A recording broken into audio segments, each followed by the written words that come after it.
She whispered goodbye to her children that morning, carefully zipping up a small duffel bag she had packed in secret the night before.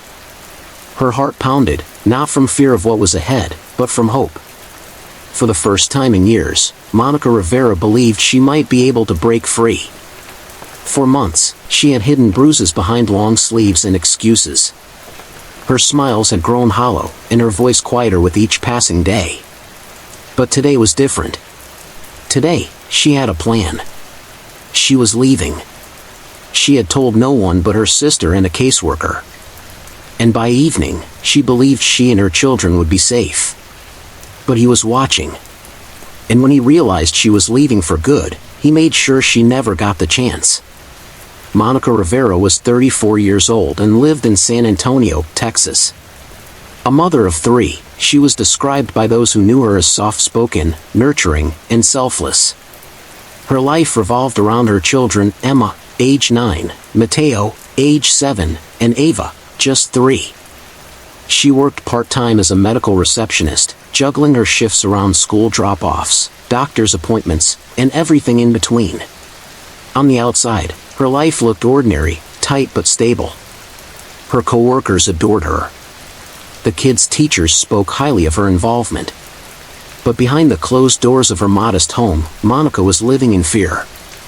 She had met Luis Rivera when she was 22. At the time, he was working construction jobs and had recently relocated from Houston. He was confident, charismatic, and full of charm. Monica fell hard. Within a year, they were married. The first signs of trouble were subtle. He didn't like her texting male friends. He questioned her if she came home late from work. He showed up at her job just to check in. But when she got pregnant with their first child, his control deepened. Over the next decade, Monica became the full-time caregiver and homemaker, while Luis struggled to keep a steady job. He would blame the system, his bosses, the economy, anyone but himself. When his drinking escalated, so did the verbal abuse. Soon, it turned physical. Still, Monica stayed. Like so many women in abusive relationships, she clung to the hope that he would change. She told herself the kids needed their father. She believed love was supposed to endure the hard parts. But there was a night that changed everything. On January 9, 2023, Luis came home drunk after disappearing for 2 days.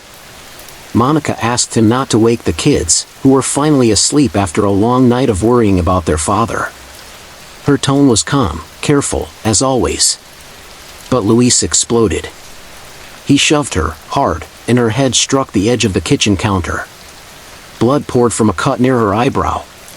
The commotion woke Emma, who saw her mother on the floor and ran to call 911 from a neighbor's phone.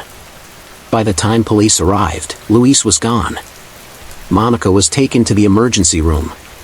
Child Protective Services opened a file. The officer taking her statement asked if she wanted to press charges. She declined. But to the attending nurse, Monica confided quietly, "I think I'm done." From that moment on, Monica began preparing to leave. Over the next few weeks, Monica worked with a local domestic violence shelter to develop a safety plan. She began hiding away small amounts of money. She opened a new bank account. She applied for transitional housing and filled out pages of paperwork. Her sister, Carla, helped watch the kids when Monica needed time alone to meet with her caseworker. She never told Luis what she was doing. In fact, she made a point of pretending everything was fine. She smiled, she cooked his meals, she even agreed to a counseling session at his request. She couldn't afford to raise suspicion, not now. Still, Luis grew increasingly paranoid.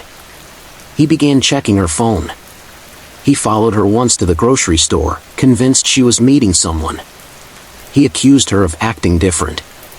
Monica documented it all. She wrote everything down in a private notebook she kept hidden in a vent behind the bathroom sink. She even wrote letters to each of her children, just in case. Then came February 14th, Valentine's Day. That morning, Monica received a call from the shelter. A 2-bedroom apartment had opened up.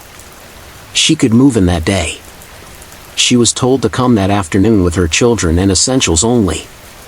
She packed quickly. Diapers, birth certificates, school clothes, favorite stuffed animals. A small gold necklace Emma had given her for Mother's Day. At 1:45 p.m., she picked up her kids from school. She told them they were going on an adventure, and she smiled, genuinely smiled, for the first time in weeks. What Monica didn't know was that Luis had called her work earlier that day. When he was told she had taken the day off, he started making calls. He followed her, unnoticed, as she picked up the kids. And when she turned into the shelter's driveway, he pulled in behind her. At 2:13 p.m., Monica parked in front of the shelter building. She stepped out of the car and began unbuckling Ava's car seat when Luis stormed toward her. Surveillance cameras caught the moment. Monica stepped between her children and her husband, raising one hand and saying something that was later reported by a witness as, "Please don't do this, not in front of the kids." Luis pulled a 9mm handgun from his waistband and shot her 5 times. 3 of the bullets hit her in the chest and abdomen.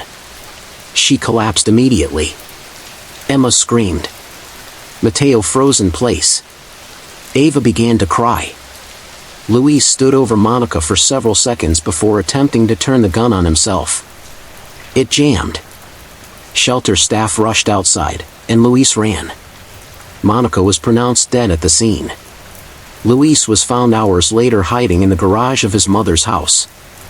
He surrendered without resistance.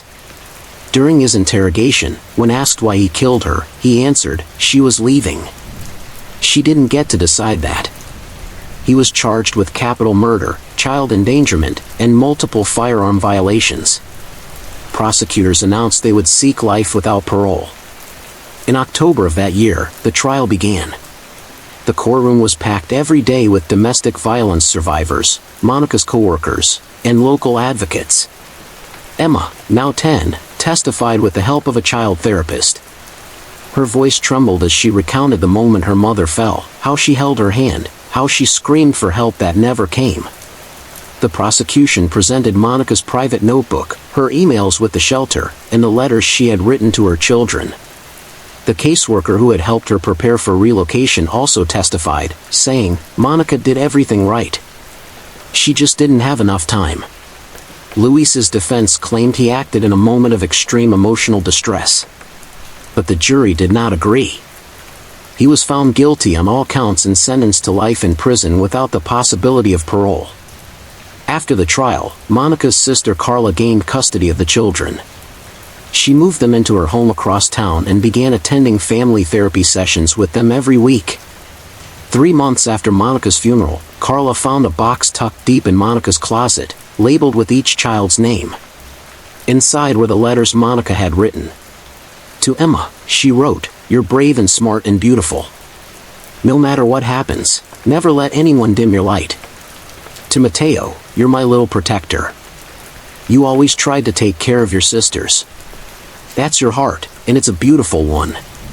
To Ava, I don't know what you'll remember, but I hope you remember how I held you every night and told you I loved you." Monica's death shocked the community. Vigils were held in city parks. Local news stations covered her story for weeks. A petition demanding better state protections for domestic violence survivors gained thousands of signatures. In response, the shelter where Monica was headed created a new rapid response relocation program in her name. Monica's promise now helps at-risk mothers and children move out of dangerous homes within 24 hours. Her story became more than just a tragedy. It became a call to action. Monica Rivera tried to do everything right. She stayed quiet to protect her children. She waited for the right time. She followed every safety protocol recommended to her. But time ran out. She was a woman who wanted nothing more than to give her children a safe, loving home.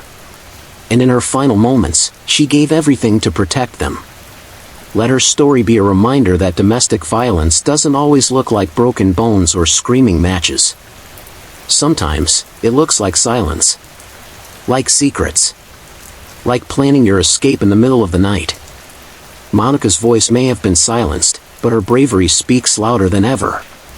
For the thousands of women still suffering in silence, her story is both a warning and a light. No one should have to die to be free. Thank you for watching. Monica Rivera's story is more than just another tragedy. It's a call to listen, to speak up, and to act. If you or someone you know is experiencing domestic abuse, please know you are not alone, and help is available. Your safety matters. Your life matters. Let Monica's voice echo through all of us, so no one else has to whisper for help and go unheard. If this story moved you, share it. Raise awareness.